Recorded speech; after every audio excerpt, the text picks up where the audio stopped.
I went camping alone in a quiet part of the forest, far from the main trails. I had been wanting a peaceful weekend for weeks, and this spot felt perfect. There was no one around, no cars, no people, not even the usual distant noise of hikers. Just silence and the soft rustle of leaves when a breeze came through. On the first day, everything felt normal. I reached my campsite in the late afternoon, took my time setting up the tent, and collected a decent pile of dry wood. I cooked a simple meal and sat near the fire until the flames burned down to low orange embers. The forest felt calm, almost heavy with quiet. When I crawled into my tent that night, I fell asleep fast. The air was cool, and I could hear nothing but the soft sounds of the trees moving. The first night passed without anything strange.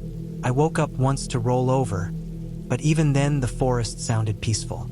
No animals close by, no branches snapping, nothing. It gave me the kind of confidence that makes you relax too much, like the whole place was safe just because it felt calm for a few hours. The second day was slow and uneventful. I hiked a bit farther away from camp, collected more water, explored a ridge, and took pictures of the valley. I didn't see a single person, not even old footprints.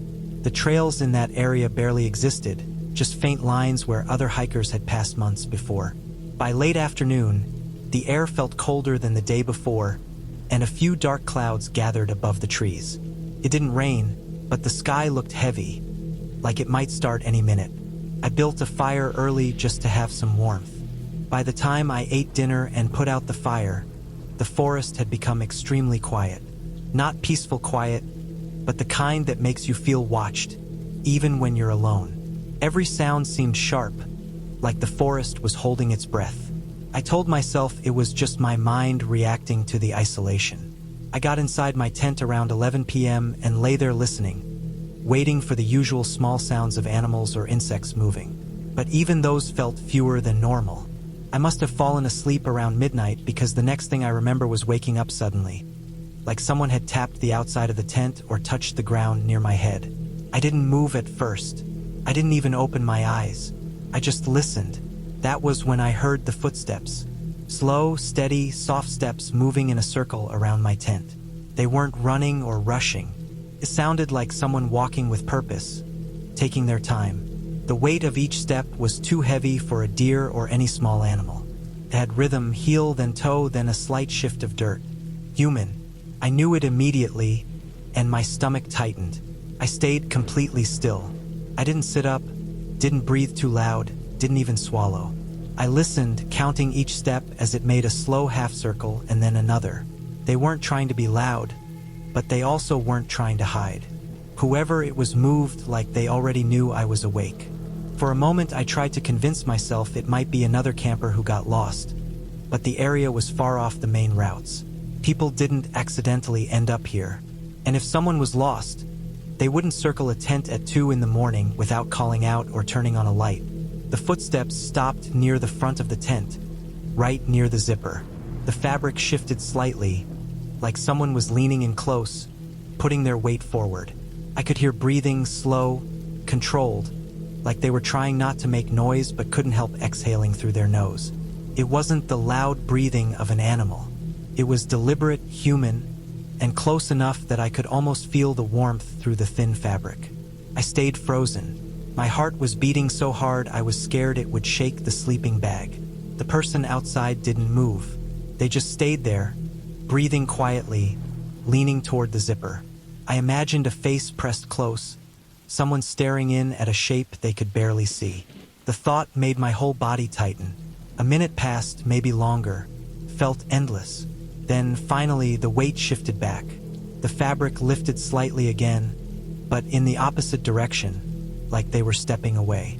The footsteps started again, but this time slower than before, almost hesitant. They made another half circle and then moved farther into the woods, fading one careful step at a time until I couldn't hear anything. I didn't sleep after that. I couldn't even blink fully without feeling like I might miss something. I kept waiting to hear the steps return or the sound of someone unzipping the tent. I didn't move until the first thin line of light appeared through the fabric. When the sun finally started to push through the trees, I got out of my sleeping bag and unzipped the tent with shaky hands. The cold morning air hit me hard. The forest didn't feel peaceful anymore. It felt empty, but not in a comforting way. Empty like something had been there all night and left only minutes before. I stepped out and saw them immediately. Boot prints. Clear, deep, fresh boot prints in the dirt and pine needles, circling the tent exactly where I heard the steps. They were bigger than mine, wider too. They weren't old or faded. They were sharp-edged, left by someone heavy, someone who had walked around slowly and stopped at the zipper just like I heard. I turned in every direction, trying to see if the prints led toward another camp, but there was no sign of anyone packing up or moving away. The boot prints disappeared into the woods in a straight line, like whoever it was didn't care about leaving a trail. I didn't waste a second. I packed everything fast. My hands were shaking so badly that I dropped half the gear while shoving it back into the pack. I didn't bother with breakfast. I didn't even check the water.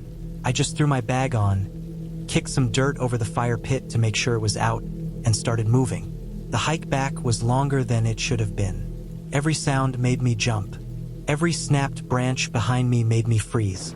I kept checking the trail, waiting to see more footprints, but the forest floor was uneven and messy, and I couldn't tell if anything followed. I didn't see another person the whole way back. No hikers, no campers, nothing. Just empty trail and thick woods on each side. Even when I reached the parking area, the place was deserted. My car was the only one there. The whole forest felt like it had swallowed every other human and left me completely alone with whatever had walked around my tent that night. When I finally locked myself inside my car, I sat there for a long time with my hands still shaking on the steering wheel. I kept looking at the tree line, expecting to see a figure standing between the trunks, still watching, still breathing softly through the nose the way I heard it 2 in the morning. I didn't report it. I didn't tell anyone for weeks. I tried to sleep normally again, but the feeling stayed with me. The sense that someone had stood inches away from me while I lay trapped inside thin fabric, pretending to sleep, pretending to be nothing but a quiet shape inside a dark tent. I haven't camped alone since that weekend, and every time I think about going back, I remember the slow footsteps circling me in the dark, stopping at the zipper, and the long, controlled exhale of whoever was out there, trying not to be heard. I left the forest that morning, but I still feel like I walked away from something that wasn't finished. Something human, something real, and something that knew exactly where I was, even in the deepest part of the woods. I set up my campsite on the edge of a national forest, close enough to see the thinning line of trees but far enough from the parking area that I felt completely alone. I went there to get a break from work and noise, hoping that one night outside would reset my head. The forest was quiet in a comfortable way when I arrived. Just wind in the leaves, the distant sound of running water, and nothing else. No cars, no voices, no other campers. By the time the sun dropped behind the trees, everything already felt still. I cooked a simple dinner, packed everything away, and sat outside the tent until the sky turned dark enough that I couldn't see the lake anymore. When I finally crawled into my tent, I fell asleep almost immediately. I remember thinking how peaceful the night felt, how different it was from the noise of my normal life. Somewhere around 1:30 a.m., I woke up fast, the kind of waking where the body reacts before the mind understands what's happening. At first I thought maybe an animal had brushed against the tent, but then I heard it clearly, a man's voice whispering. It wasn't loud, and it wasn't directed at me. It sounded like he was having a conversation with someone, maybe on the phone, but the tone was wrong. It wasn't casual or calm. It had this strange, tense shake in it, like he was either scared or angry or trying not to cry. I froze on my sleeping bag, listening without moving a muscle. I couldn't make out full sentences, but I heard parts of them. I heard him say, "I can't find it," and then something that sounded like, "What do you want me to do?" His voice cracked slightly when he said that. I kept trying to tell myself it was just someone nearby having a bad night or an argument, but I knew there was no one else camping around me. I had walked far from the main trail before picking my spot. I had checked around. I had seen no tents, no lights, no signs of anyone. The whispering continued for another few seconds, then stopped completely, like someone had cut a wire. I waited for footsteps, for the crunch of leaves, for anything that might tell me where he was going. But I heard nothing, just the low background hum of the nighttime forest. For a moment I felt relieved. Maybe he had left. Maybe he was walking away quietly and I just didn't catch it. I stayed perfectly still, just waiting for a sign that he was gone. Then I heard breathing. Not my breathing. Not the slow, even sound of the wind moving through branches. It was human, close, right beside the tent. Sharp exhales, followed by slow inhales, controlled but heavy enough that it sounded like he was trying not to make a sound but couldn't fully hide it. I didn't move at all. I didn't even blink. Every muscle in my body locked up. It was the kind of fear that doesn't let you think in words, just raw panic running through your blood. I knew the thin fabric between us meant nothing. If he decided to cut through the tent or pull the zipper, I wouldn't have time to react. The breathing stayed there, close, too close. I pictured someone kneeling in the dirt, head tilted toward the tent wall, maybe inches away from me, listening, trying to figure out if I was awake, maybe trying to decide what to do next. I don't know how long it went on. Time felt stretched and strange, like minutes were melting into each other. My legs started to cramp from not moving, but I couldn't shift even an inch. I didn't want the sound of fabric brushing against the sleeping bag to give me away. I didn't want him to know I knew he was there. At some point, I don't remember when, exhaustion started to force its way through the fear. My eyes would blur, then snap back open when I heard the breathing change. I tried to stay alert, but my body was shutting down on its own. Eventually, I must have drifted off without meaning to. It wasn't real sleep. Felt more like fading out under pressure. When light finally started to seep through the tent fabric, everything was silent. I didn't hear breathing anymore. No footsteps, no voice, nothing.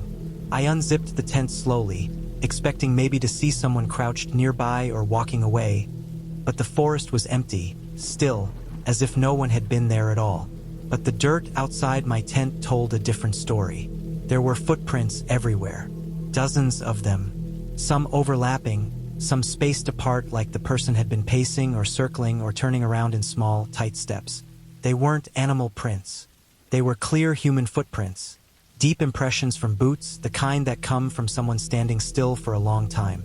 There were spots where the dirt was smoothed down, like someone had shifted their weight or planted their feet firmly in one place.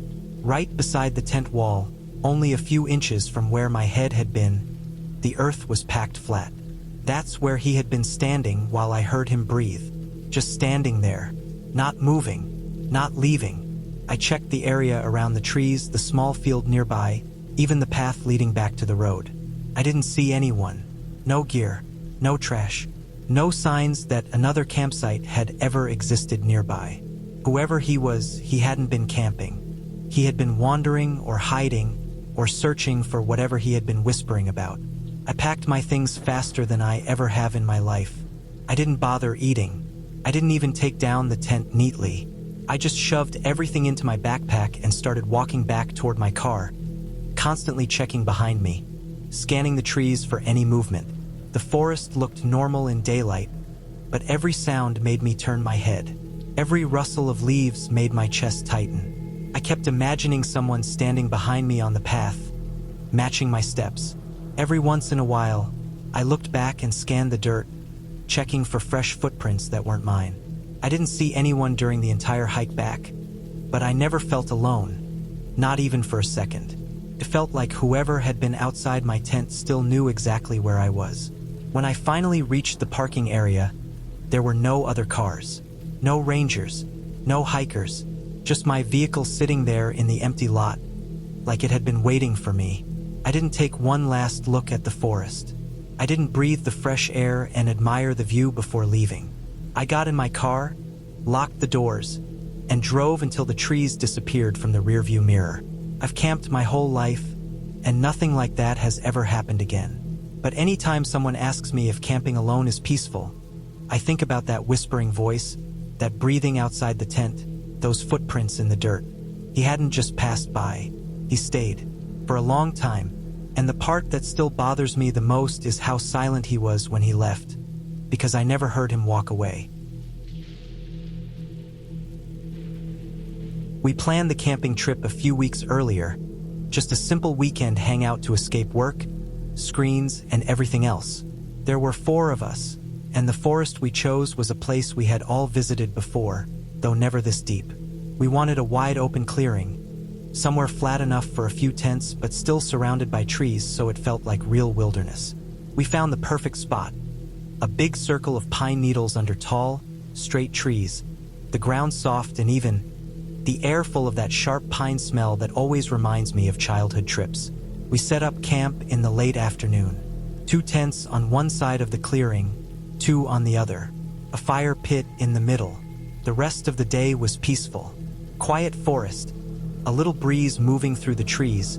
No signs of other people nearby. We cooked, talked, relaxed. By the time we zipped ourselves into the tents, everything felt calm and normal, just like we wanted. I fell asleep fast. The kind of sleep that hits you hard after a long day outside. I don't know how long I slept before the sound woke me up. It was sharp enough to cut right through my dream. One twig snapping, then another. Not small ones either.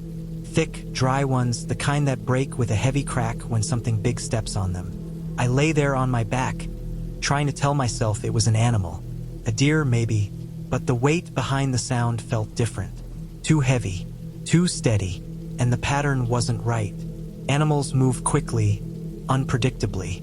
This sounded slow and deliberate, like someone was picking each step carefully. I held my breath without meaning to. I listened with every part of my body. The night outside was still otherwise. No wind, no bugs buzzing close to the tent. Just the soft crack of branches under slow, heavy steps. Then I saw the shadow. It slid across the tent fabric like a long, stretched shape. Human-shaped, tall, narrow shoulders, the outline of a head, the straight posture of someone standing upright. It moved smoothly, almost gliding, passing across the left side of my tent before stopping directly in front of the door. The shadow stayed there, perfectly still. I could see the outline clearly because the moon was bright enough to cast a pale glow across the whole clearing, and the fabric of the tent made everything look sharper, more defined. I could make out the slight curve of the head, the height compared to the zipper, the quiet, unmoving stance. I didn't move. I didn't even blink for a moment. I just stared, waiting for the shape to shift or bend or walk away. But it didn't. Whoever it was stood there for so long that my muscles started to ache. At one point, I realized I was clenching my jaw hard enough to hurt. It stayed there long enough that I started to feel the seconds turning into something heavier. It wasn't curiosity. It wasn't the feeling of someone passing by. It felt like they were studying the tent, trying to decide what was inside, maybe listening for movement. I didn't hear breathing, but the silence was worse. With an animal, there's noise. With a person trying to stay quiet, there's intent. Then the shadow started to move again, but not fast, not like someone startled or someone walking away with purpose. It drifted, almost like they were sliding their feet through the pine needles instead of lifting them. The shape moved toward the side of the tent, then slowly toward the tree line. I followed it with my eyes until it disappeared into the darker part of the clearing where the moonlight didn't reach. I didn't know what time it was then, but it felt like the longest moment of the night. I didn't hear any footsteps once the shadow faded into the trees. Nothing snapped or cracked again. It was as if the forest swallowed the person whole. I didn't sleep after that. My eyes stayed open until they burned. Every once in a while I glanced toward the door, waiting for the shadow to return. I kept imagining someone standing just beyond the fabric where I couldn't see, holding their breath, watching the camp from the darkness. I didn't know if the others were awake. I didn't call out. I didn't even shift position, afraid the movement might make whoever was out there come closer again. I just stayed frozen until the sky slowly changed from black to dark blue, then gray. When the sun finally rose enough to light the trees, I unzipped the tent slowly and stepped outside. The clearing looked normal at first, quiet, still untouched. But after a few seconds, the others came out too, and when we all stepped into the middle of the clearing, we saw the footprints. They led straight toward our camp from the trees, clear, deep single sets of prints. Someone had walked directly up to us, but there were no prints leading away. The ones we saw didn't curve back into the forest. They didn't double. They didn't go to another direction. They stopped near the tents and went nowhere else. It was like the person walked in and then vanished. I walked to the tree line myself and searched the ground, crouching, checking for signs of steps turning or shifting or continuing somewhere else. The pine needles were undisturbed. There were no broken branches, no pressed down patches of grass. Nothing. One set in, none out. We didn't need to talk to know, we all felt the same thing. Even though the sun was up, it didn't feel safe. The air felt wrong, too quiet, too still, like someone was still nearby, watching from behind the trees. We packed quickly, faster than we ever had. No breakfast, no joking around, just stuffing gear into bags, shaking dirt off tents, double-checking the tree line every few seconds. Every time a branch moved or a bird called, all of us turned our heads at the same time. While taking down my tent, I realized something else. The shadow I saw had been standing exactly where one of the prints stopped, right at my door, close enough that if I had unzipped the tent, I would have been face to face with them. We left the clearing in a tight group. None of us walked ahead or fell behind. Every sound felt suspicious. Every gap between trees felt wide enough to hide someone. Even when we reached the main trail, it didn't feel like we were far enough away. Only when we reached the parking lot did I finally feel my lungs expand fully again. To this day, I still think about those footprints. How someone entered our campsite without hesitation, stood right in front of my tent, watched us in the middle of the night, and left no sign of how they got out. The forest is open in every direction, but somehow the ground showed only one truth. Someone came in, but we never found where they went.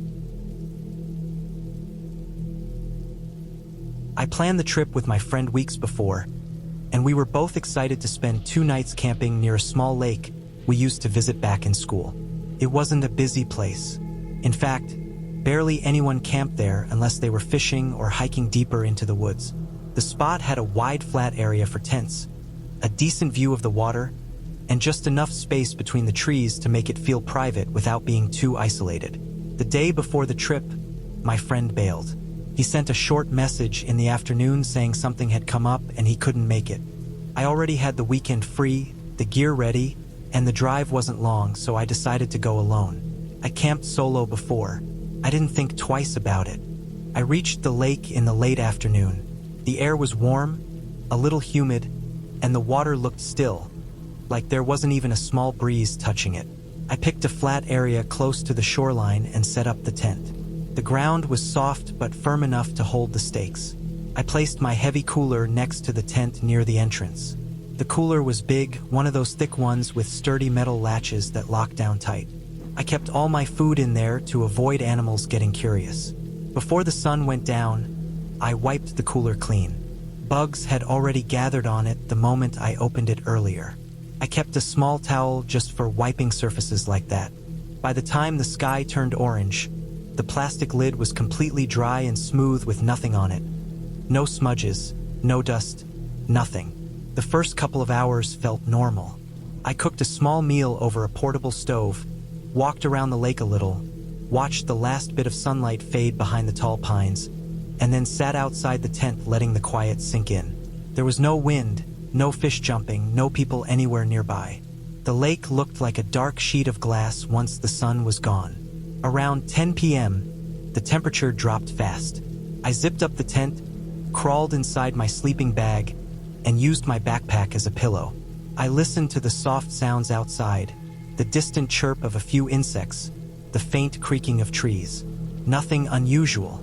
I fell asleep slower than usual, probably because the stillness made every tiny noise sound bigger. At some point in the night, I woke up but didn't check the time. My body shifted, but everything outside sounded normal, so I drifted back to sleep. The air inside the tent felt a little colder, and the fabric moved slightly every now and then as if the tiniest breeze was pushing against it. Then, around 4 a.m., I woke again, this time sharply, like something had snapped me out of sleep. I didn't know why until I heard the sound. The unmistakable, heavy, slow creak of the cooler lid opening. It wasn't the sound of something bumping it or brushing against it. It was the clear, measured sound of the lid being lifted. I froze at first, listening, trying to figure out if I had imagined it. But the sound came again. A soft, padded thump like something shifting under weight. My heartbeat hammered so hard it made my throat hurt. I sat up immediately and reached for my flashlight. My hand was shaking before I even clicked it on. I kept telling myself it could be a raccoon, a bear, something trying to force its way in. But the cooler was heavy with a locking latch. Couldn't be opened easily, not quietly, not slowly. I crawled to the front of the tent and opened the zipper a small amount. The night air rushed in, cold and sharp. I pushed the flap aside just enough to shine my flashlight toward the cooler. The cooler was shut, locked, sitting exactly where I left it. Nothing around it moved. Nothing looked disturbed. The trees behind it were still. The lake looked calm. Even the insects seemed quiet. My light shook in my hand as I stepped out. I kept expecting something to break from behind a tree or move near the water. But everything stayed frozen, like the forest was holding still to watch what I did. Then I saw it. A handprint, clear, fresh, pressed across the lid of the cooler. It wasn't faint or smudged. It looked like someone had placed their entire hand flat on the lid and leaned on it or pressed it down for a moment. The lines of the palm were visible. The ridges of the fingers were clear in the thin layer of moisture and dirt. The print was wider and longer than my own hand, much bigger, and it hadn't been there earlier, not when I wiped the whole surface clean before going to bed. My stomach tightened hard. I looked around the campsite in every direction, shining the flashlight through the trees, scanning the ground, listening for footsteps. Nothing moved. No branches snapped. No breathing. No whisper of leaves. The world was too quiet, unnatural for that hour. I didn't dare wander away from the tent. I didn't know if whoever left the print was still nearby, watching me from behind a tree or crouching somewhere out of sight. I didn't know if they had tried to open the cooler or if they just wanted to touch something near me, something close to where I was sleeping. I stepped back into the tent and zipped it shut. I didn't lie down again. I sat upright, legs crossed, flashlight on, my back pushed against the inner wall of the tent. I kept the light pointed at the fabric door, waiting to hear something. Footsteps, breathing, a branch breaking under weight. But nothing happened. The forest stayed silent the rest of the night, like the moment with the cooler had drained all sound from the place. My eyes burned from staying open so long, and my muscles felt tight from sitting in the same position. Every few minutes I checked the zipper to make sure it was still closed. Every small gust of wind made me brace myself. But the night passed slowly, and nothing else touched the cooler, the tent, or the ground around me. When the first pale light showed through the fabric, I waited a little longer before moving. When I finally crawled out, the campsite looked untouched except for the handprint still sitting on the lid, even more visible in the daylight. The size of it made my stomach twist again. Whoever had pressed their hand there was much larger than me, and their hand had been warm enough to leave a sweat mark. It wasn't old or weathered. It was new. I packed quickly. My movements were clumsy because I kept checking the tree line, waiting to see if someone stepped out. The forest felt different in the daylight. Not safer, just clearer, like it was showing me that nothing was hiding but also not giving me a reason for what happened. I kept the cooler closed as I packed, but the handprint stared back at me every second. I couldn't wipe it off. I didn't want to touch it. It felt wrong to erase something left that close to where I slept. By the time my gear was packed, the sun had risen just enough to give the lake a soft golden color. Normally, it would have been beautiful, the kind of morning that makes camping worth it. But all I wanted was to leave. I carried my pack to the car faster than I ever had and loaded everything inside. When I pushed the cooler in, the handprint was the last thing I saw before shutting the trunk. I didn't see another person on the drive back. No cars passed me. No hikers stood near the trailhead. When I got home and finally opened the trunk, the handprint had faded a little, but it was still there, the outline still visible. That weekend changed the way I think about camping alone. I always assumed the worst thing I'd run into would be an animal or a bad storm. I never imagined someone would come silently into my campsite, in the middle of the night, just to place a hand on my cooler and leave without taking anything or making a sound. I still don't know what that person wanted. Maybe they were checking if I was awake. Maybe they were trying to see what I had. Maybe they stopped themselves from going further. But the thing that stays with me now isn't the sound of the lid or the print itself. It's the thought that whoever touched that cooler walked right up to my tent first, close enough to see it, close enough to decide whether to unzip it. And then they chose not to. I left that lake at sunrise, but the memory of that handprint still feels fresh, like it never fully dried. My brother and I had planned that weekend break for months. We wanted a quiet place far from everything. No traffic, no other hikers, no noise except the wind and the trees. We grew up camping, so going deep into the woods didn't feel strange to us. It felt comfortable, familiar. We knew how to set up camp, how to store food, how to read the weather. We thought we knew what to expect out there. We drove for hours until the paved road turned into dirt, then into a narrow trail that barely looked like it had been used in a year. We parked near a set of tall pines, grabbed our gear, and hiked even farther. The air felt cooler under the thick canopy. The forest floor was soft with layers of old needles and damp soil. Birds called from somewhere above, the occasional branch cracked under our feet, and everything felt normal. We found a small clearing surrounded by dense trees. The ground was flat enough for 2 tents, but we used only one since it was a short trip and the nights were cold. We set the tent near a fallen log, hung our food bag from a branch, and settled in as the sun dropped lower behind the trees. By the time the sky turned dark, the forest felt calm, that kind of silence where even your breath sounds loud. We sat by a small fire, ate a simple meal, and talked about how good it felt to be away from screens and work. An hour later, we put the fire out and went into the tent. The air was cold but not freezing. The ground felt solid under the sleeping pads. Everything felt safe. I fell asleep fast. I don't know what time it was when I woke up, but it felt deep into the night, one of those hours when the whole world feels frozen. I opened my eyes slowly, confused at first. Then I realized my brother was awake too. I could feel him shift slightly next to me. Before I could process anything else, I saw it. A bright white light flickering through the trees behind the tent. It wasn't the moon, the color was too sharp, too artificial. It wasn't firelight either.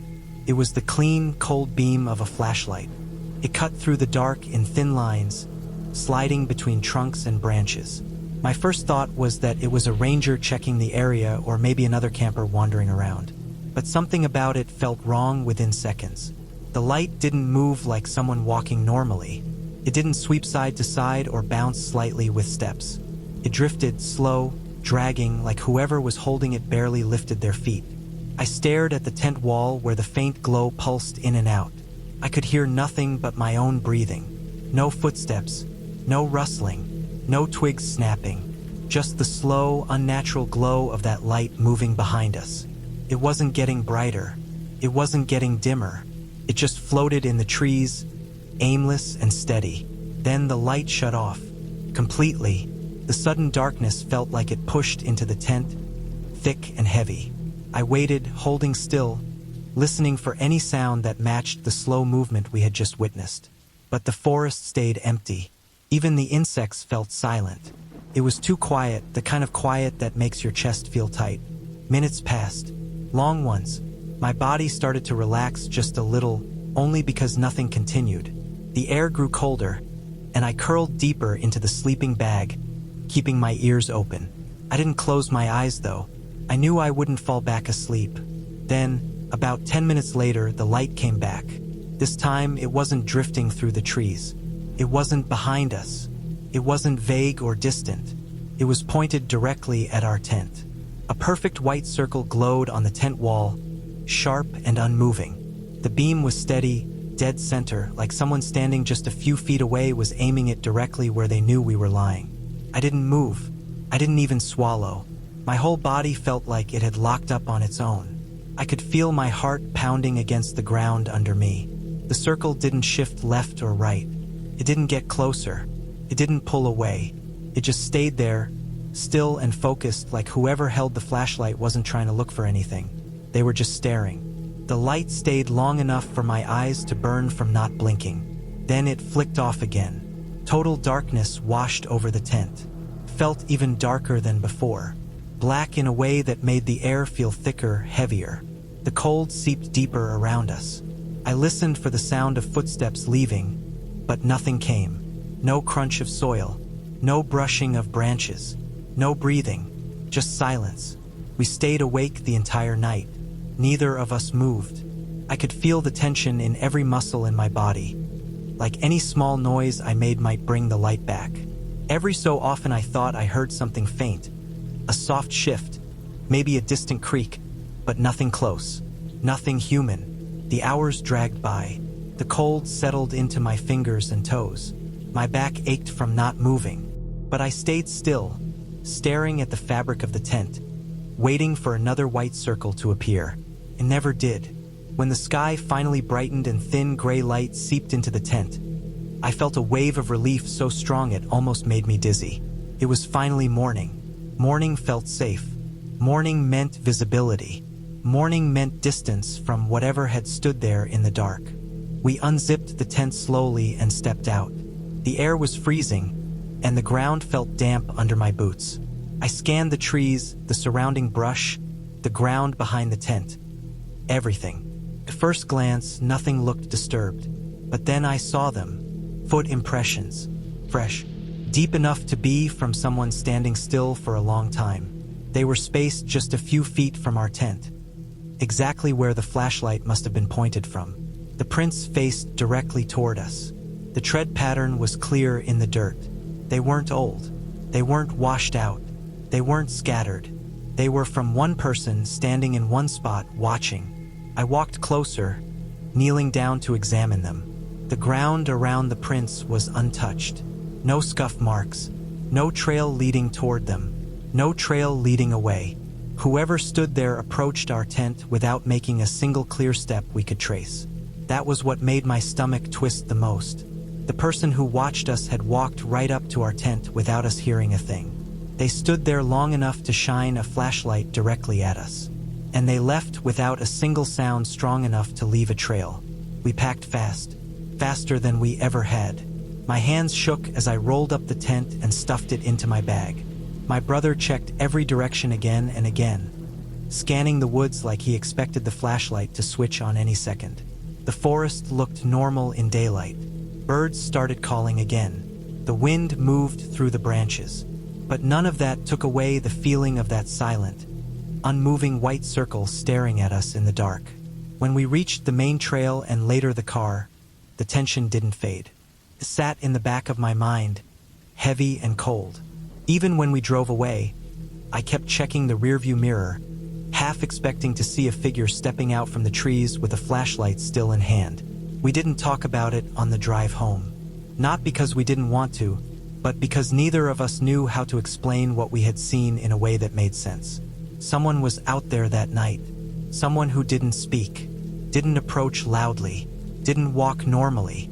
Someone who stood close enough to our tent to cast a perfect circle of light onto the fabric, as if they were watching us sleep just a few feet away. And the part that stays with me, the part one think about every time I camp now, is how silent the whole thing was.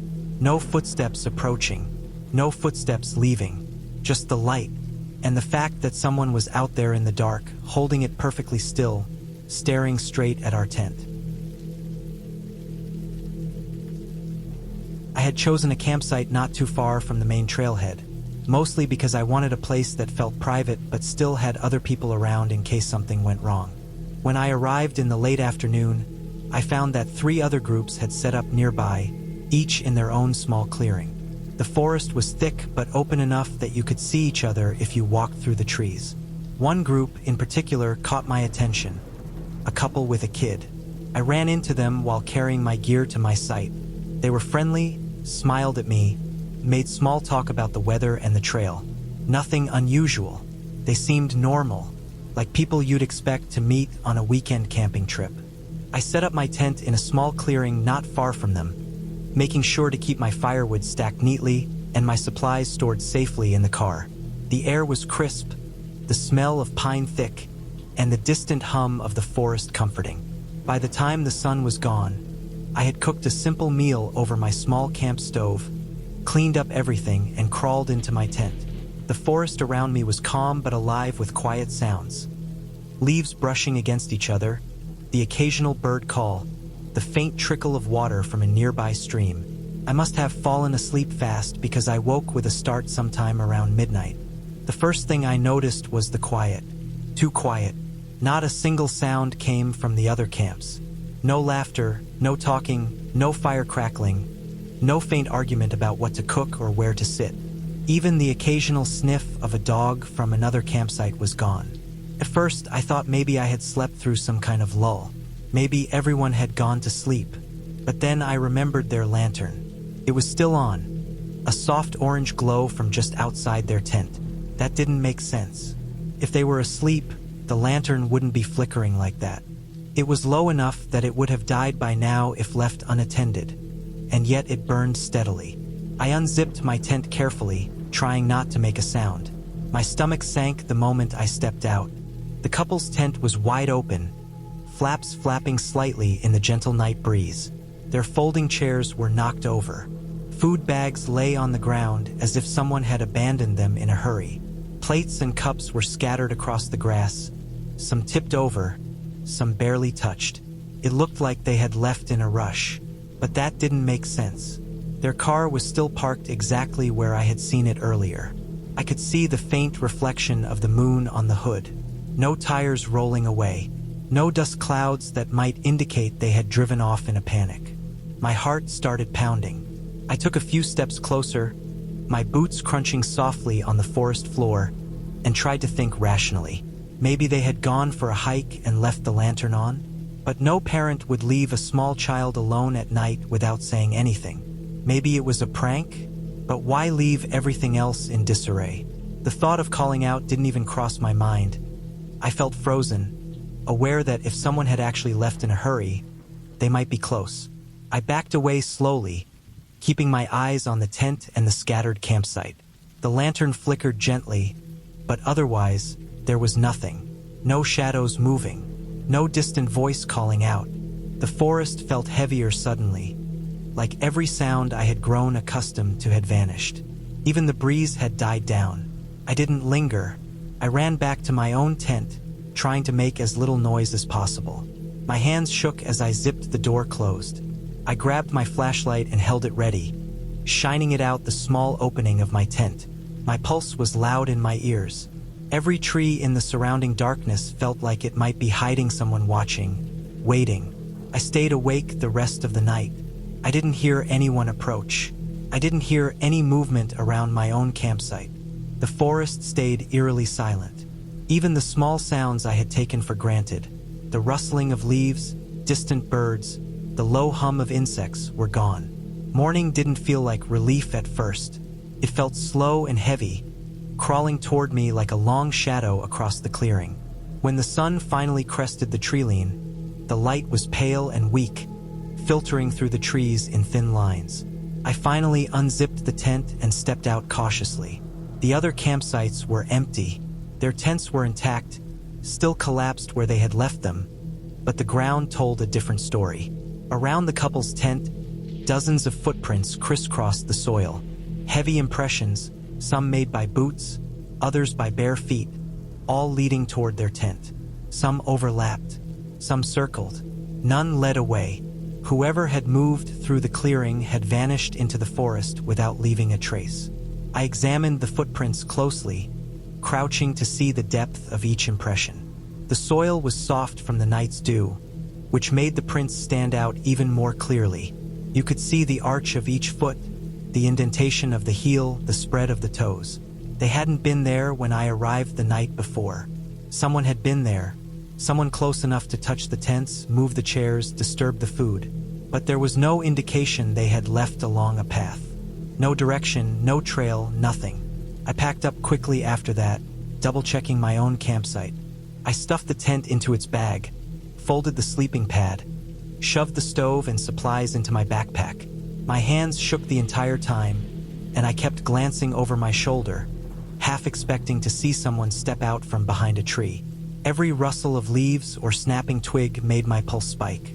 I didn't stop to eat breakfast or even sip water. I just wanted to leave. As I walked back to my car, I kept thinking about how fast it had all happened. One moment the family had been there, laughing, preparing their food, living in the quiet of the forest. The next, everything was gone. Not a sound of distress, not a car leaving, not even a whisper of footsteps as they disappeared.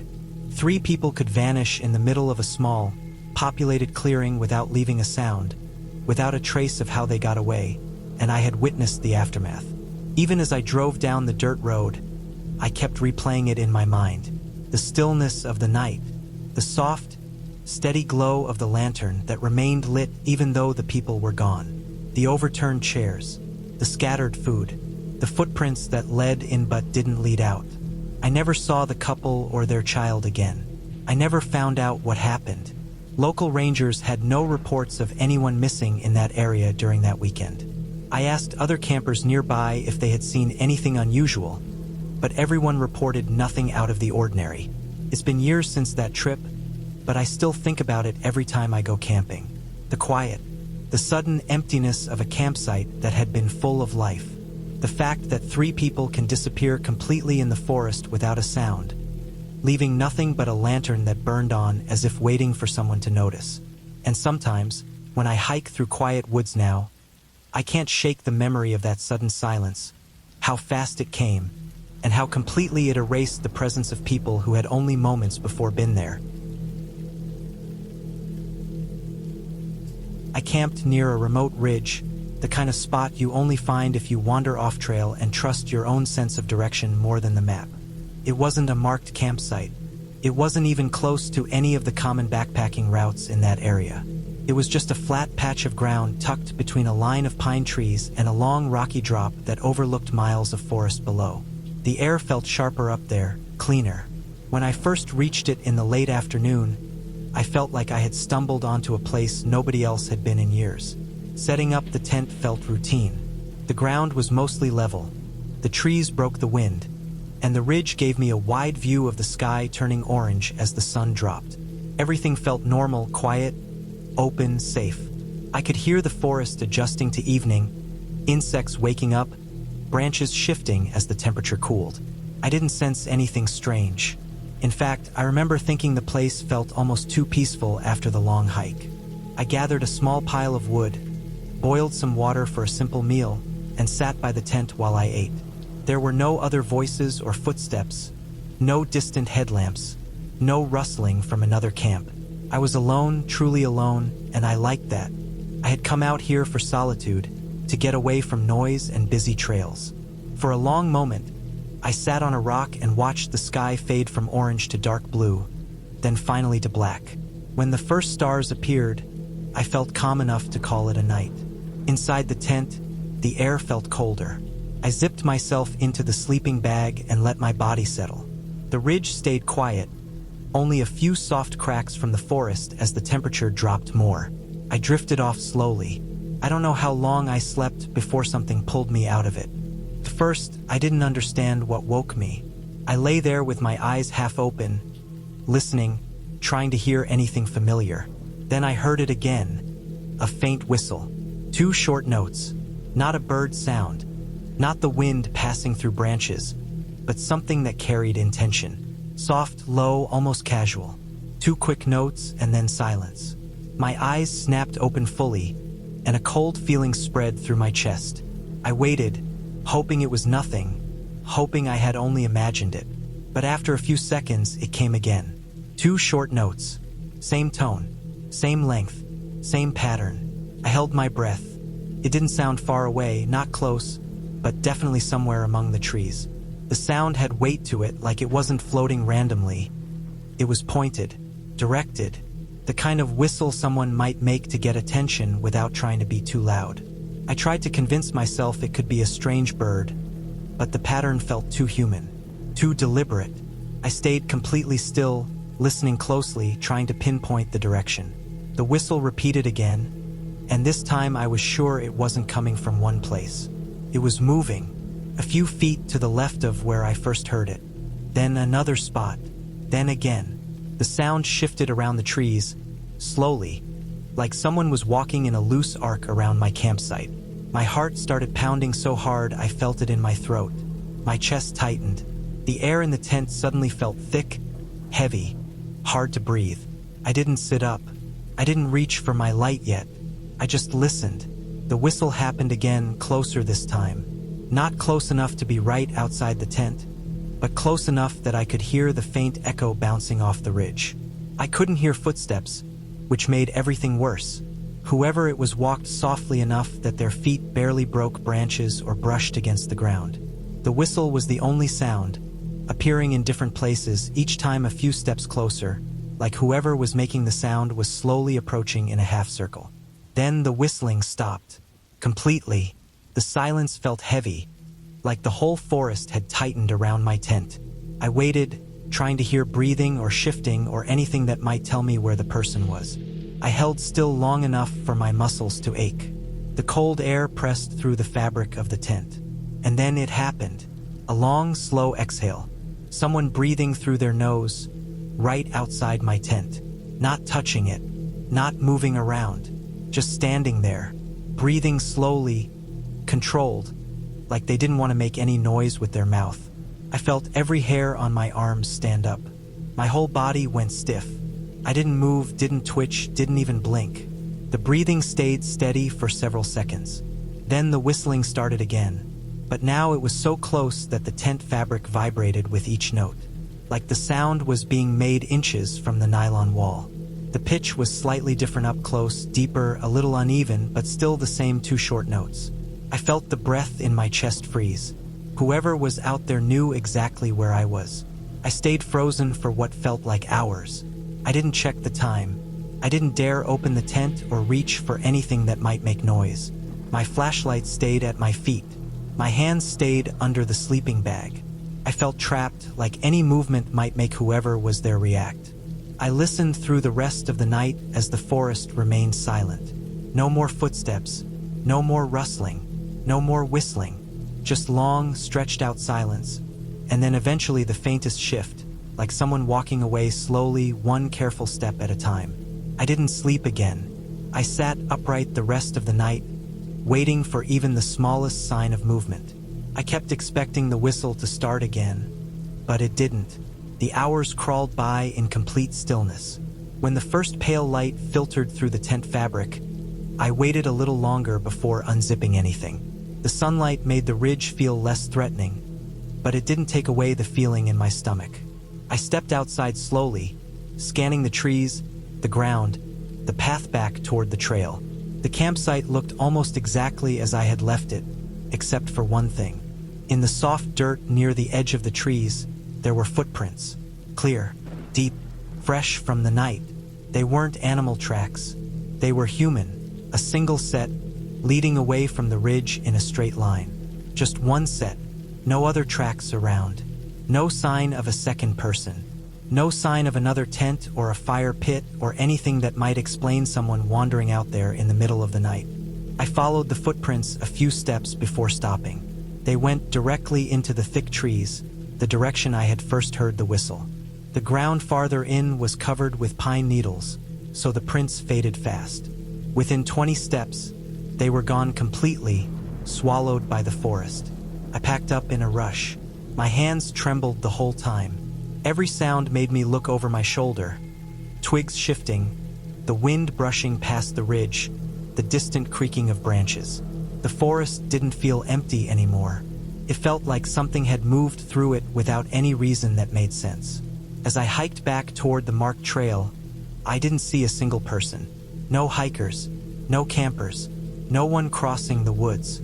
Even the birds seemed quiet that morning. When I reached the main trail, the silence followed me for a while, as though the whistle still hung somewhere in the air behind me. When I finally reached my car, I sat inside for several minutes just staring at the tree line, half expecting to hear the two-note pattern echo from between the trunks. But there was nothing, just the quiet morning, the same as any other day. I still don't know why someone would be up there alone in the middle of the night, wandering the trees off trail, whistling the same sound over and over. I don't know if they were searching for something or someone. I don't know if the whistling was some habit or some signal meant for another person who never answered. But the part that stays with me, the part one can't shake, is how deliberate it felt. The steady movement, the controlled breathing, the way the whistle stopped at my tent, as if the person wanted me to know they were there, standing inches away in the dark. Someone was out there that night, alone, moving toward me with intention. And I'll never forget the sound of those 2 short notes drifting closer through the trees, getting sharper and clearer, until they were right beside me in the darkness.